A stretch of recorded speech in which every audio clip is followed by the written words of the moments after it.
مننه کې هیله مې ومنئ. زه مسیح الله ارزمن نن یو ځل بیا د یو ښکلي ویډیو سره ستاسو په خدمت کې یم. موږ نن یو ډېر ښکلی اپلیکیشن تاسو ته معرفي کوو.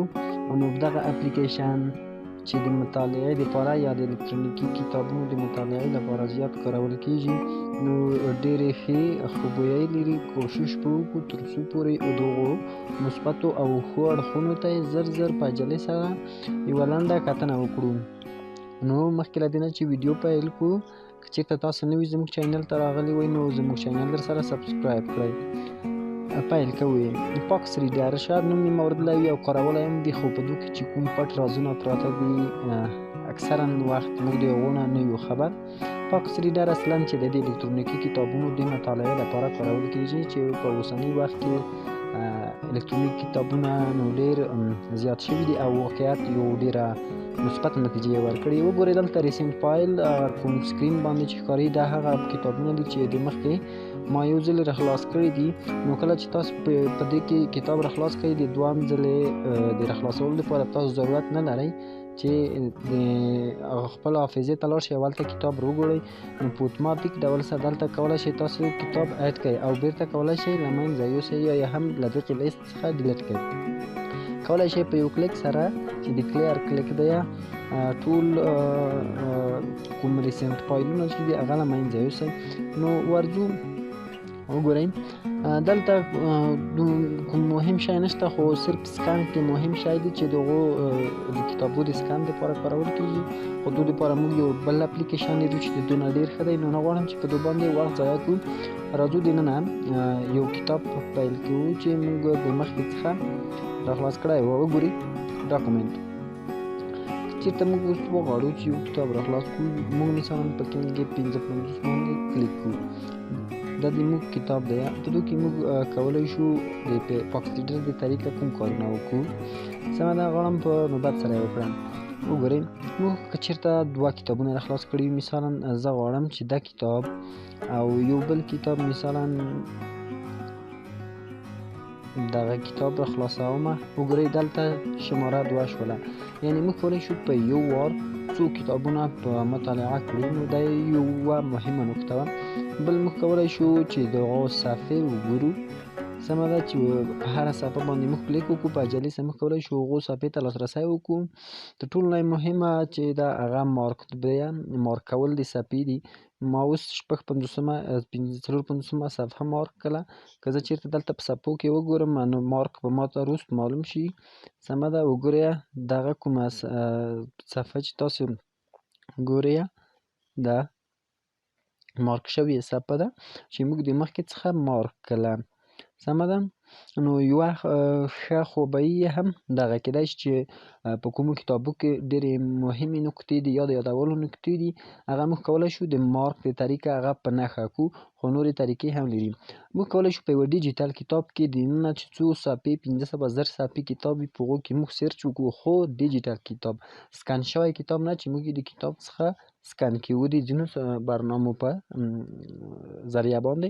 سمه ده، زه مثلا دلته سرچ کوم. سمه ده، فوتوشاپ زه سرچ کوم. اوکې وګورئ دلته به موږ ته ټول ریزلټونه راشي. سمه ده، وګورئ 5 نتیجې پیدا کړلې یا دغه شی چې موږ سرچ کړي وو 5 دانې په دغه کتاب کې دا نمونه پیدا کړل. سمه ده چې په 38 صفحه کې یو دانه دی. سمه ده، یعنې دا کوم نوم چې موږ سرچ کړی دی په 49 کې یو دی، اما په 54 کې 2 نتیجې دي. سمه ده، یعنې 2 ځایه فوتوشاپ لیکل شوي دي.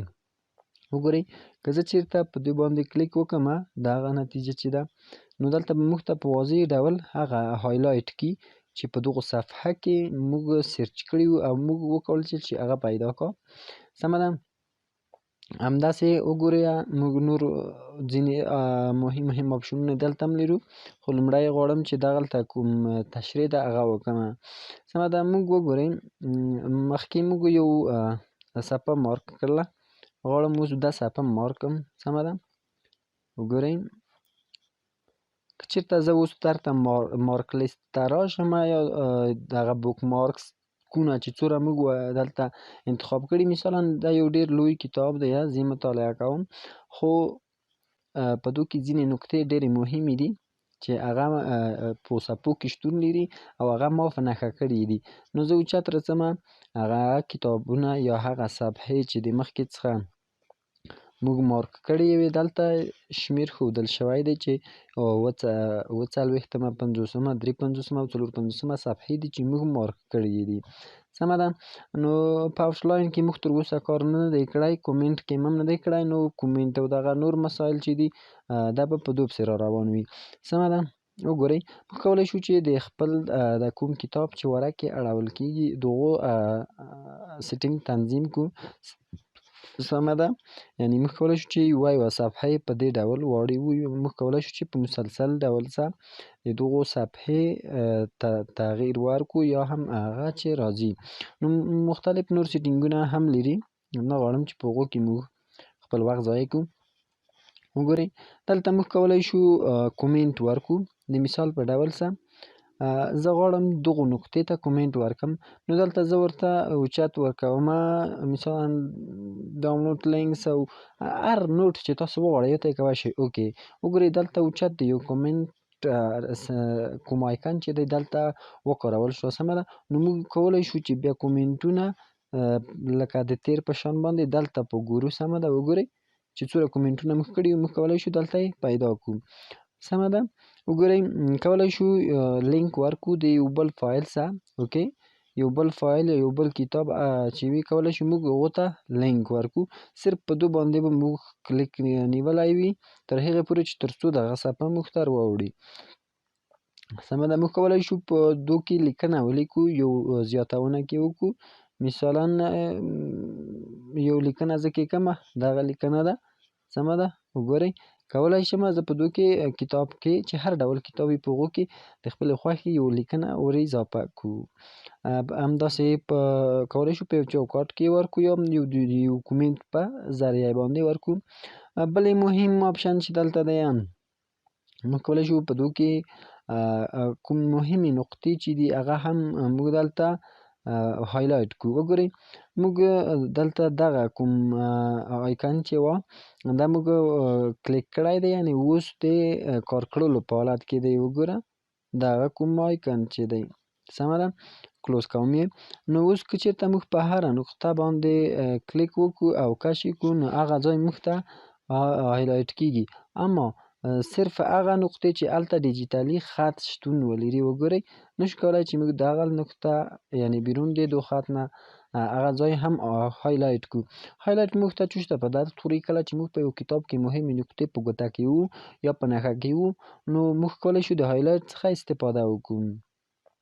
موږ کولی شو لیکنه په یو کتاب کې موږ کولی شو لیکنه وکړو یا یې هم هغه هایلایټ کړو. وګورئ کله چې په دوی باندې زه کلیک وکړم کولی شم مختلف شکلونه یې جوړ کړم، خو دلته یو پراپرټیز ته. سمه ده. وګوره زه تاسو ته په سکرین باندې وښیم دغه پراپرټیز چې ده دا مربوط د هر سیټینګ ده. سمه ده. وګورئ که چېرته موږ په دو کلیک وکړو دا تغییر خوري، که په دو کلیک وکړو تغییر خوري او که په دو کلیک وکړو تغییر خوري. کله چې په دو باندې موږ کلیک وکړو دلته موږ کولی شو هغه اندازه د لویوالي یې تنظیم کړو او کولی شو رنګ یې تنظیم کړو او کوم هغه اوپاسیټي چې ده هغه موږ کولی شو تنظیم کړو. مثلا اوپاسیټي زه 100 کومه. وګورئ هغه خط شتون لري اما موږ ډېر په کوچنۍ اندازه کړو په دې ډول. سمه ده. موږ کولی شو په هغو کې لیکنه د قلم په ذریعه باندې وکړو. که چېرته نوټ تلیفونونه وي نو هغو ته بیا نو بیخي ښه ګرابره چانس ده. سمه ده. نو موږ کولی شو د پین څخه د هایلایټ هم استفاده وکړو. وګورئ زه سور رنګ انتخابم خو اوپاسیټي 25% کوم. اوس که ډیجیټل کتاب وي او کله ډول کتاب وي زه کولی شم د نقطې ډېرې په اسانۍ سره په نښه کړم په دې ډول سره. وګورئ سمه ده. او موږ کولی شو شکلونه په خپل کتاب کې رسم کړو. کله چې موږ غواړو یوې نقطې ته یادونه وکړو یا د هغو نقطې مهموالی موږ ته معلوم شي چې کله موږ په کتاب کې په حرکت په حالت کې وګورئ. د مثال په ډول سره ماته دغه د پاسورډ لا کومه نقطه چې ده دا مهمه ده. اوکې مې کله سیټ شوه نو کولی شم په دو کې تغییرات راوړم په دې ډول سره. سمه ده. اوکې همداسې نور تغییرات هم موږ په دوی کې راوړلی شو. نو په پراپرتیز کې دغو فایل مربوط معلومات دي.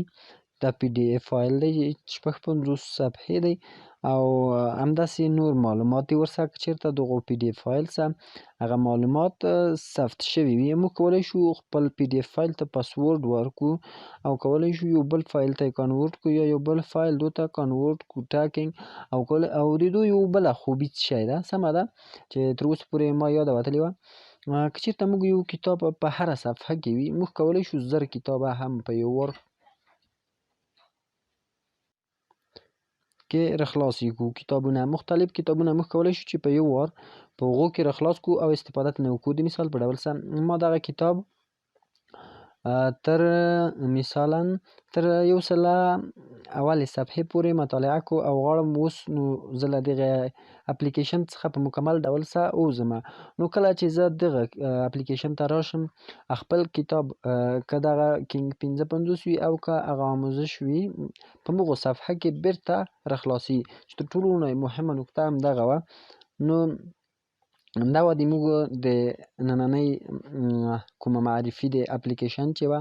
نو تر بلې را ویډیو پورې تاسو په پاک خدای سپارم. ښې شېبې ولرئ، ښه وختونه.